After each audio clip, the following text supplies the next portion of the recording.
Hey everybody, Liz here. Sorry I had to stop videoing from the other one because I started getting a little upset. Some of the behaviors that were displayed to me, I want to discuss because a lot of them I ignored. There were so many signs that were there that I was so young. I was ignorant. I was too impressionable. I went from thinking I was like this strong, confident young woman to a mindless bog, I guess. I don't even know how else to describe it. I'm not proud of it. As a matter of fact, I was ashamed about it for a very long time. And it's very hard for me to talk about, but I'm going to do it anyway. Some of the behaviors that I noticed were degrading little things. It was things I would catch him in, and he would lie about it. It was like, why are you even lying about that? That's so little, that's so stupid. Why even lie? Just be like, okay. But then those stupid little lies over ridiculous things turned into lies over phone calls, lies over messaging people, other women on MySpace. And since I wasn't really a jealous girl at the time, I overlooked it. I should have been able to balance that, and I didn't. And some of this kind of stuff kept happening throughout the relationship. It turned me into a little bit of a jealous freak. Something I never wanted to be. I never was. I refused to be ever again. He would say stuff to me like he didn't see why I would wear makeup. What's the point? I remember even telling him, like,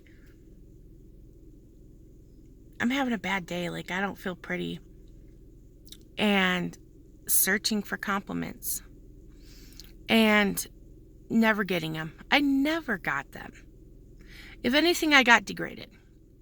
I got degraded when I was sick. I got degraded if I tried to be a nice person, if I tried to do the right thing, if I tried to talk to anybody. I was called, I'm not going to swear. I swear, but on these videos I'm not going to. I was called the B word. I was called the C word. I was called a POS. I had no right to disagree with anything. I had no right to question anything. I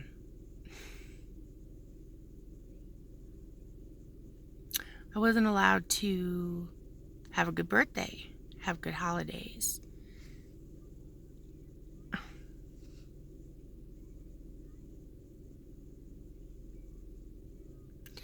There's just so much. So after living in that duplex, it started with we'd go down to my parents' house. He would sit on the computer. And he would just be messaging old random girls that I would bust him out for. And of course he'd say it didn't happen. It would mess with my brain. He basically warped my reality. I honestly started questioning, like, did this really just happen? That's how bad it got. We moved from the duplex to a place on Red Ave here in Canyon City. And I remember specifically when I went to rent that place, I was the only one who had credit. He had a bench warrant out in Texas that I had to pay for. I think it was like $500 or $600. But I made sure that it was only in my name. The reason I had done that is because we had already been having so many issues, and I didn't want to be with him. I kept trying to break up with him, and he would not. The moment I wanted to break up with him, he would say stuff like, but I love you. You're everything, and I'm so sorry I made you feel this way. I have cards. I have letters that he has written apologizing for his disgusting behavior. And I'd fall for it. Like a dumb little girl, I would fall for it. And I'm not proud of that. I'm not proud of it at all, but it is what it is. I can't change it.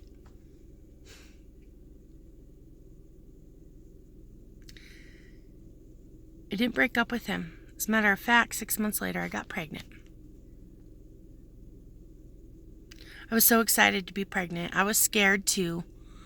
He was more excitable and excited than I was. I was very afraid at first. For him, it was something he'd always wanted. I almost felt like it was entrapment a little bit. And my pregnancy was a rough one. I think it was like I was on bed rest at 5 or 6 months. Throughout that whole entire time, I was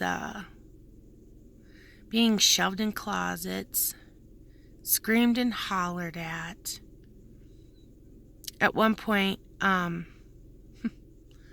we went to Wendy's, and I had Bubblicious. When I was pregnant, I craved Bubblicious bubblegum, and I had a can sitting there, big old wad, so I stuck it on the can, and I had a little dog. Well, I still have him, and he was in the car, so we went in, we come back out, and my dog had eaten the piece of gum, and I was laughing about it.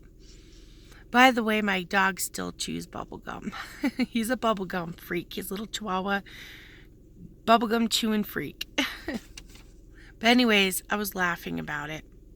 And I was in the driver's side. And C was in the passenger side. And for some reason, that made him snap.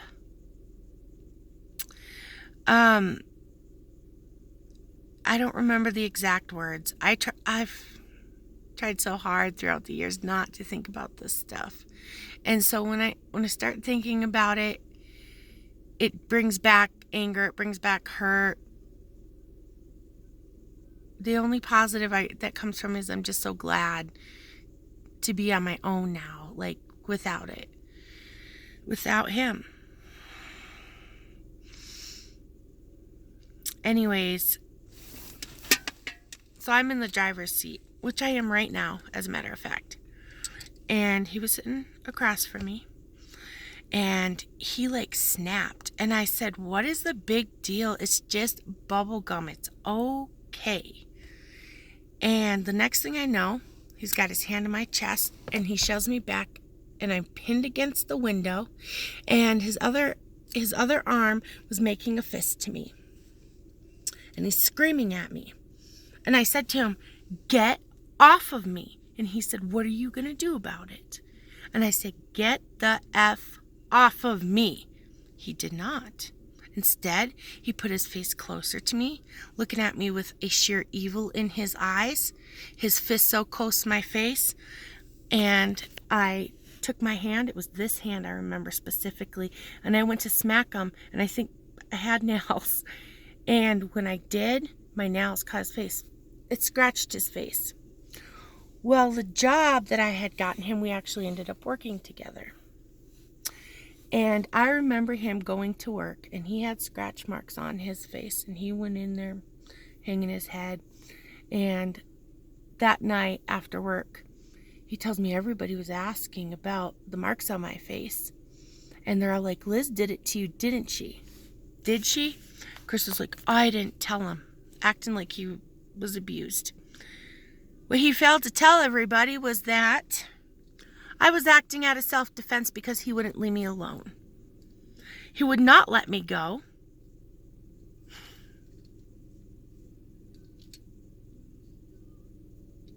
I'm not proud of my actions, but that's the least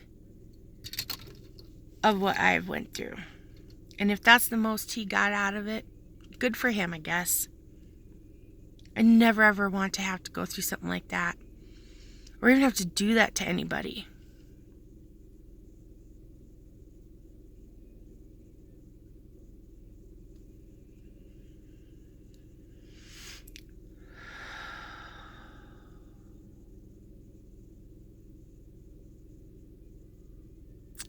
Sorry.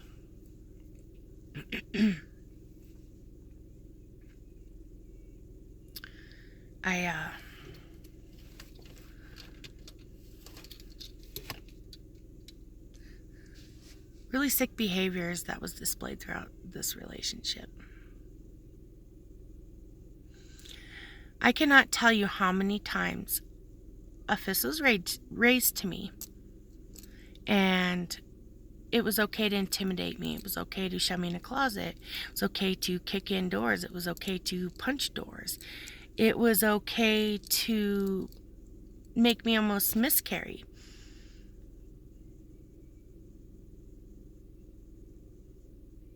I'm not gonna cry. So sorry.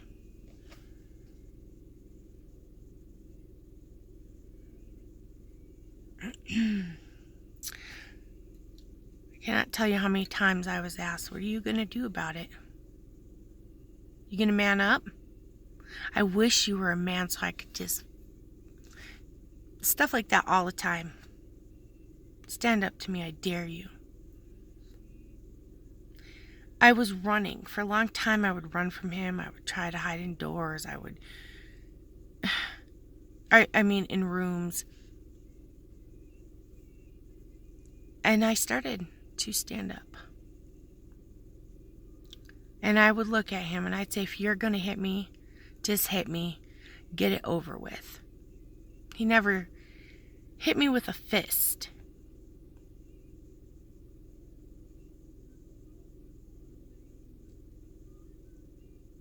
I'm sorry, but I need to stop recording this for a little bit.